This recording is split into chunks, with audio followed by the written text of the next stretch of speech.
Hello बच्चों, विद्या वाहिनी channel में आप सबका स्वागत। मैं संजीवनी शिंदे आज लेकर आई हूँ हिंदी व्याकरण पाठ। हिंदी व्याकरण पाठ क्रमांक 20 जो है वचन। वचन देखिए, वचन यह एक पाठ है और शब्द संपदा का यह एक महत्वपूर्ण पाठ है। शब्द संपदा में शब्दों के अलग अलग प्रकार की पढ़ाई करनी पड़ती है, तो शब्द संपदा के पाठ में वचन यह पाठ महत्वपूर्ण है। यह भाग 1 है।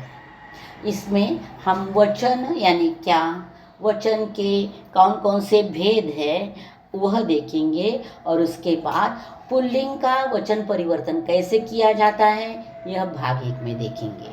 और भाग 2 में स्त्रीलिंग का जो है वचन बदलना कैसे किया जाता है वह देखेंगे। तो बच्चों चलो हम देखेंगे वचन। वचन किसे कहते हैं? शब्द के जिस रूप से उसकी संख्या का बोध होता है उसे वचन कहते हैं। बोध यानी ज्ञान। जिस शब्द से संख्या का बोध होता है उसे वचन कहते हैं। तो निम्नलिखित वाक्य ध्यान से देखिए, मैं पढ़ रही हूँ, आप ध्यान से सुनिए। स्त्री काम कर रही है, स्त्रियां काम कर रही है। लड़का खेलता है, लड़के खेलते हैं। कमरा साफ है, कमरे साफ है। चूहा दौड़ता है, चूहे दौड़ते हैं। खिड़की बंद है, खिड़कियां बंद है। अब देखो बच्चों, यहाँ उपर्युक्त वाक्यों में नंबर 1 वाक्य में यानी जो पहले साइड वाले वाक्य है उन सब वाक्यों में जो शब्द आए हैं स्त्री, लड़का, कमरा, चूहा, खिड़की, ये शब्द एक ही स्त्री, एक ही लड़का, एक ही कमरा, एक ही चूहा, एक ही खिड़की होने का बोध कराते हैं। इसलिए ये सारे शब्द एक वचन में हैं। और अब दूसरे साइड के जो वाक्य है, मैंने जो पहले दोनों पढ़े थे, तो दूसरे साइड के वाक्य जो हैं उसके बारे में हम अब सोचेंगे। उपर्युक्त वाक्य में नंबर 2 के वाक्य में आए शब्द स्त्रियां, लड़के, कमरे, चूहे, खिड़कियां, ये शब्द एक से अधिक स्त्रियां, एक से अधिक लड़के, एक से अधिक कमरे, एक से अधिक चूहे, एक से अधिक खिड़कियां होने का बोध कराते हैं। इसलिए ये सारे शब्द बहुवचन में हैं। तो देखो बच्चों, अब हम देखेंगे वचन। वचन के 2 भेद हैं।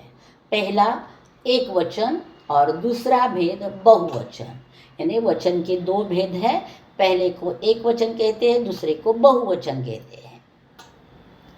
तो एक वचन किसे कहते हैं? शब्द के जिस रूप से एक ही प्राणी, वस्तु या पदार्थ का बोध यानी ज्ञान होता है उसे एक वचन कहते हैं। जैसे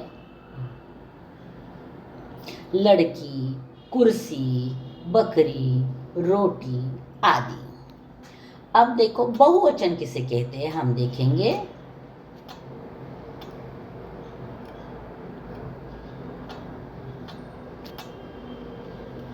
शब्द के जिस रूप से एक से अधिक प्राणी, वस्तु या पदार्थ का बोध या ज्ञान होता है उसे बहुवचन कहते हैं। जैसे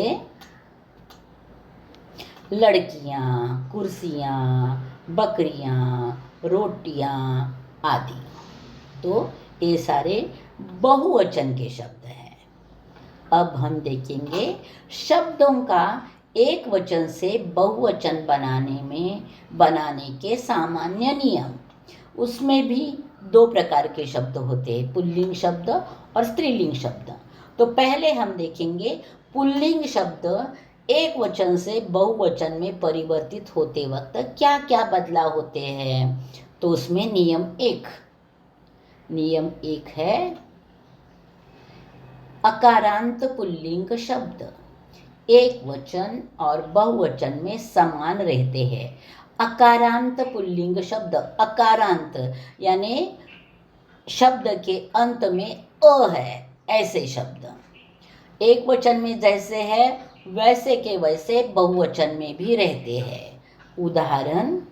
हम उदाहरण के तौर पर देखेंगे। घर, बहुवचन भी घर, फूल फूल, दीपक दीपक, मैदान मैदान, युवक युवक। अब देखिए घर, इसमें अ है, फूल अ है, दीपक अ है, मैदान अ है, युवक अ है। तो ये सब एक वचन के शब्द है और उसके आगे दिए हुए शब्द बहुवचन के हैं। लेकिन अकारांत शब्दों में एक वचन और बहुवचन में कोई भी बदलाव नहीं होता। अब देखेंगे पुल्लिंग शब्द का एक वचन से बहुवचन बनाने के लिए नियम 2 क्या है?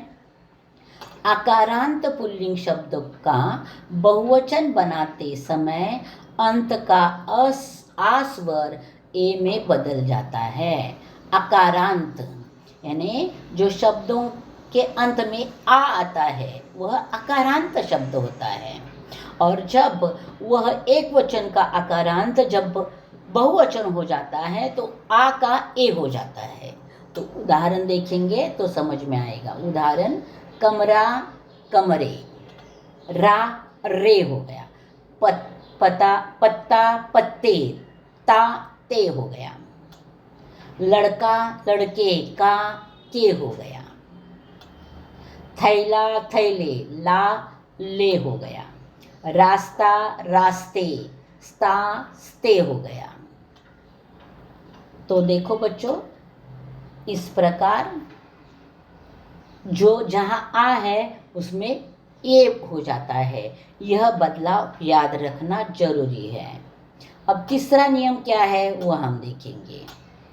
पुल्लिंग शब्द का एक वचन से बहुवचन बनाने का नियम 3। इकारांत पुल्लिंग शब्द एक वचन और बहुवचन में समान ही रहता है। इकारांत यानी ई अंत में है तो, यानी ई की छोटी मात्रा अंत लास्ट वाले अक्षर में है तो। उदाहरण क्या? कवि कवि, ऋषि ऋषि, कवि इसमें ई की छोटी मात्रा है, ऋषि में ई की छोटी मात्रा है, व्यक्ति व्यक्ति, यति यति, मुनि मुनि। तो देखो बच्चों, इस प्रकार सब इकारांत यानी ई की छोटी मात्रा वाले शब्द वैसे के वैसे एक वचन और बहुवचन में समान ही रहते हैं। पुल्लिंग शब्द एक वचन से बहुवचन बनाने का नियम 4 क्या है? इकारांत पुल्लिंग शब्द एक वचन और बहुवचन में समान ही रहता है। इकारांत यानी ई की बड़ी मात्रा वाले शब्द एक वचन में जैसे है वैसे ही वह बहुवचन में भी रहते हैं। इसके लिए उदाहरण दिए हैं। आदमी, देखो म को ई की बड़ी मात्रा लगी है तो वह हो गया इकारांत शब्द, तो वह एक वचन में आदमी रहेगा, बहुवचन में भी आदमी ही रहेगा। उसके बाद आएगा पक्षी, वह भी पक्षी रहेगा, विदेशी विदेशी, सिपाही सिपाही, फिर रहेगा हाथी हाथी। इस प्रकार इकारांत शब्द यानी बड़ी ई की मात्रा वाले शब्द भी एक वचन में और बहुवचन में उनका कोई रूप बदलता नहीं है। अब देखेंगे पुल्लिंग शब्द का एक वचन से बहुवचन बनाने के नियम 5 क्या है? उकारांत पुल्लिंग शब्द एक वचन और बहुवचन में समान ही रहता है। पशु, तो श को ऊ की छोटी मात्रा लगी है, तो वैसे शब्द एक वचन और बहुवचन में एक जैसे रहते हैं। पशु पशु, बिंदु बिंदु, भिक्षु भिक्षु, तरु तरु, गुरु गुरु। तो देखो बच्चों, यहाँ उकारांत उ की छोटी मात्रा वाले शब्द एक वचन और बहुवचन में एक जैसे ही रहते हैं। और यह अंतिम नियम, पुल्लिंग शब्द का एक वचन से बहुवचन बनाने का नियम 6। उकारांत यानी बड़ी ऊ की मात्रा वाला शब्द एक वचन में जैसा है वैसा ही वह बहुवचन में ही भी समान ही रहता है। उदाहरणार्थ, भालू, ल को ऊ की बड़ी मात्रा लगी हुई है, तो एक वचन में भालू है तो बहुवचन में भी भालू ही रहेगा।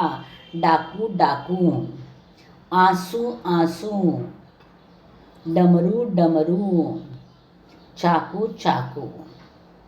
तो इस प्रकार बड़ी ऊ की मात्रा के शब्द भी वैसे के वैसे ही रहते हैं।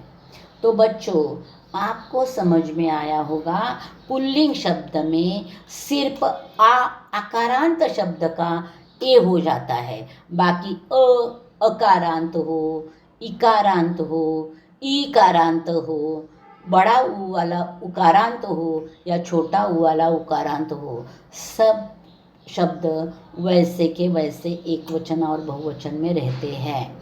सिर्फ आकारांत शब्द एक वचन में आकारांत होते हैं, बहुवचन में वह एकारांत हो जाते हैं। तो इस प्रकार हमने वचन की पढ़ाई की, उसमें सिर्फ हमने देखा है पुल्लिंग शब्द का परिवर्तन कैसे होता है एक वचन से बहुवचन में। अब भाग दूसरा जो मैं अपलोड करूंगी उसमें मैं दे दूंगी स्त्रीलिंग शब्द एक वचन से बहुवचन में कैसे बदले जाते हैं। तो जल्द ही मैं वचन भाग 2 लेकर आऊंगी, इंतज़ार में रहना। धन्यवाद बच्चों।